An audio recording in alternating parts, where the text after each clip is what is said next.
What was your first entrepreneurship venture? Age of 16. Were you driving that time? Yeah, you drive 16, right? Well, back home, I drove when I was 10. Okay. Back home, Karachi. My aunt was in town. She was Well, telling my 11-year-old son that your dad was riding a Night Rider before Night Rider was out. I love it. So, I was probably blessed. impressed, I've huh? enjoyed Yeah. life.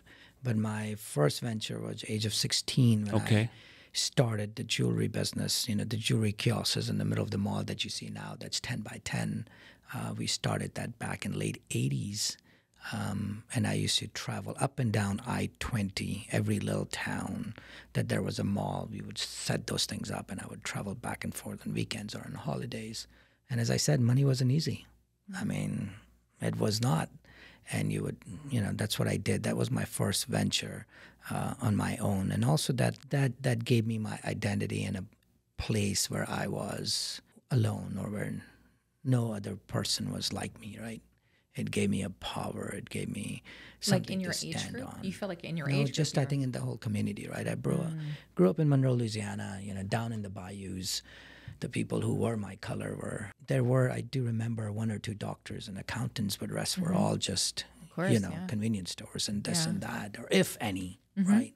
I grew up going to church. That's what I did. Catholic church, Baptist church. I love those places.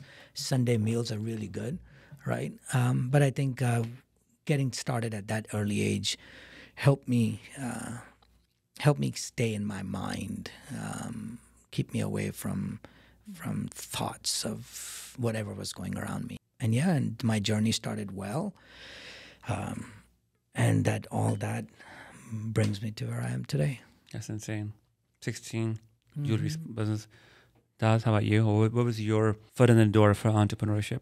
So I joined my father's business, who started as an institutional linen company because the office was in the West Coast, and hospitality, tourism is a peak industry. When I joined, I wanted to diversify the market where it wasn't so competitive, like finding a niche.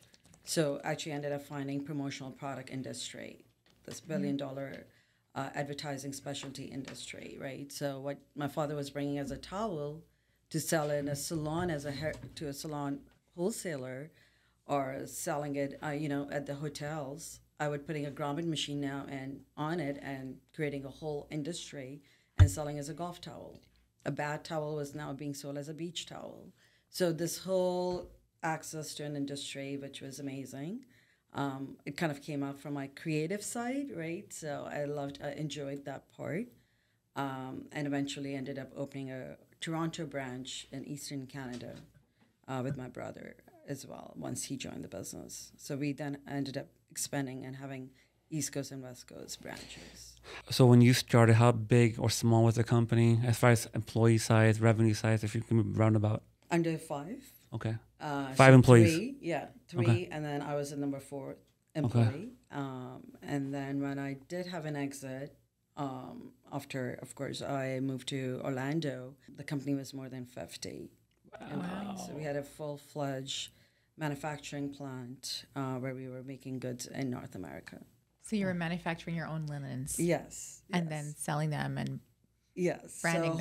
And then we expanded the line into micro fleece products, so making blankets to bed-in scarves. In fact, one of the Planet Fitness, when they sponsor, as you know, on Countdown, we ended up turning around a purple and a yellow mitten within less than 3 weeks and printed over 25,000 pairs. So it's a really A-class facility that we kind of expanded into in Toronto. And it still is in business very well. And then my brothers still run it. It's called Field.com, and basically it's a wholesaler manufacturing company in the promotional product industry. Still there? It's still there. How many years it's been up and running for? So it was established in 1990. Wow. So over 30 years now. Yeah. God bless them. Yeah.